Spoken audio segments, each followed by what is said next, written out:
Hi everyone, it's Hannah. I am a knitter of over 10 years. I am a tech editor for Knitting Patterns, and I also design knitting patterns, which is just a long way of saying I really enjoy knitting. I am so excited to do this little video. I thought it would be a little bit more personal than writing out a long post, maybe something that if you're in the middle of doing something else you could put on to listen to, and just chat with you a little bit more than I normally do in a blog post. It's a little bit more chatty on a video, I feel like.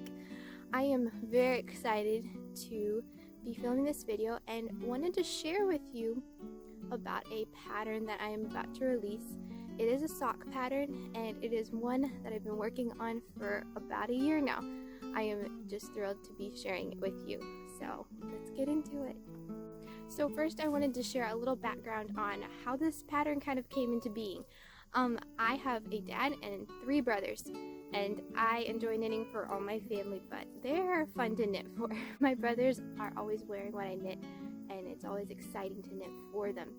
And last winter, I was starting to knit a lot of socks, trying to get at least some of the family members I have a pair of socks, if not all.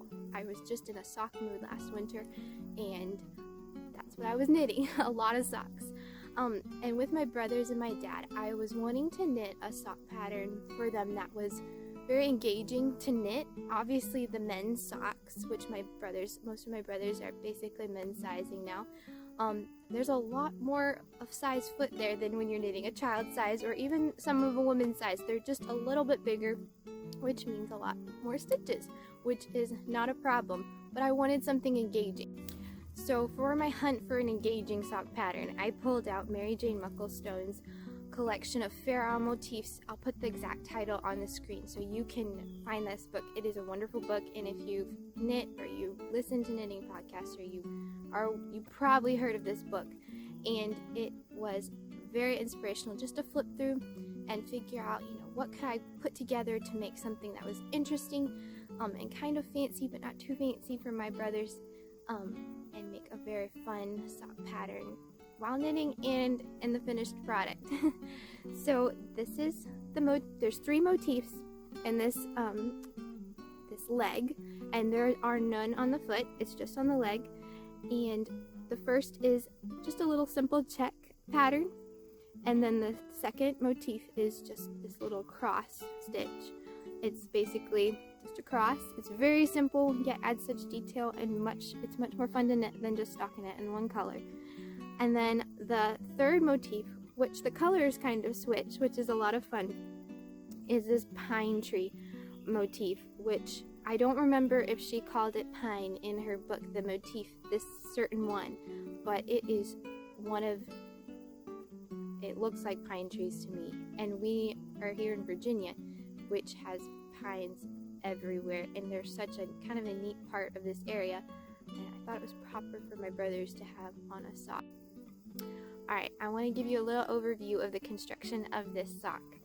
So this sock, it has a 2x2 rib, so knit 2, purl 2 ribbing, and you can choose, obviously, if you want to knit in a contrasting color. So if you want to have your socks different color on your cuff and your heel and your toe than the main part of the foot and the leg, that is up to you, and it says that in the pattern if you want to make that change. But after you knit the cuff, you go into some simple stockinette for about an inch. I think it's an inch and a half in the pattern, and then you move into your first Fair Isle motif, and it's charted in the pattern. Then there's a little more stockinette, just a few rounds of that, and then you move into your second Fair Isle motif, a few rounds of stockinette, and move into your third Fair Isle motif, which you switch colors. So this is whether you choose to do a contrasting color for the cuff, heel, and toe or not.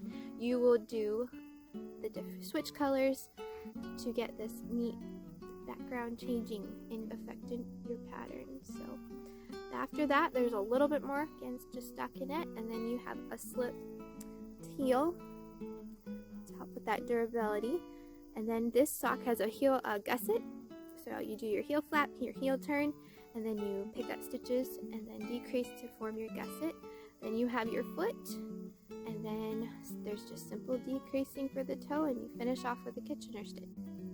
I wanted to share with y'all a little bit about the yarn that I used in these socks, and it's recommended in the pattern. Although you can use any fingering weight sock yarn that you have on hand, or you're interested in using that would work well with colorwork, you can swatch around and figure out what worked best. But I used, and I'm probably going to mispronounce it, Retrosaria Mondim. I think it's Spanish or something like that, and some of you will probably pronounce it much better than I could ever do. It is 100% wool sock yarn, and I was on the hunt for 100% wool sock yarn. I've used superwash, and I've used sock yarns that are wool with nylon, and I wanted to give a 100% wool sock yarn a try and see how durable it was and how it felt. And yeah, so that's why I used this yarn for the pattern. I have built up quite a collection of this yarn. In fact, last winter when I was in this sock knitting time period where I was just knitting a bunch of socks, I ordered a bunch from Tolt Yarn and Wool, and Woolly Thistle. I ordered a few colors I was missing and looking at, and I had quite a collection. I built a beautiful rainbow, and I'll put a picture in if I can find it of the little sock yarn rainbow I kind of created. And it is a very lovely yarn. It is still quite durable. Obviously it doesn't hold up as much as like nylon, but it's like comparing, I don't know, wood against plastic maybe. It's eventually gonna be worn down, but it is natural and it lasts very well for the kind of abrasiveness it gets, and I was very happy with it. It also has that woolly feel to it. It's slightly, I don't want to say it's sticky because it's not sticky, but it has that very insulating warm feel without feeling itchy, which is perfect for socks. And I keep rubbing them, but I should hold it up and maybe see if you. So thank y'all for letting me chat at you for the last little bit. I enjoyed sharing about these socks. It was a very fun process to create this pattern. I have been knitting on these socks for a year, making brother after dad after another brother a pair, and debating should I share this with everyone, and I've come to the conclusion it was definitely time to write it up. And if any of you choose to knit, I hope you enjoy it as much as I have. Y'all have a wonderful day, and happy knitting to you.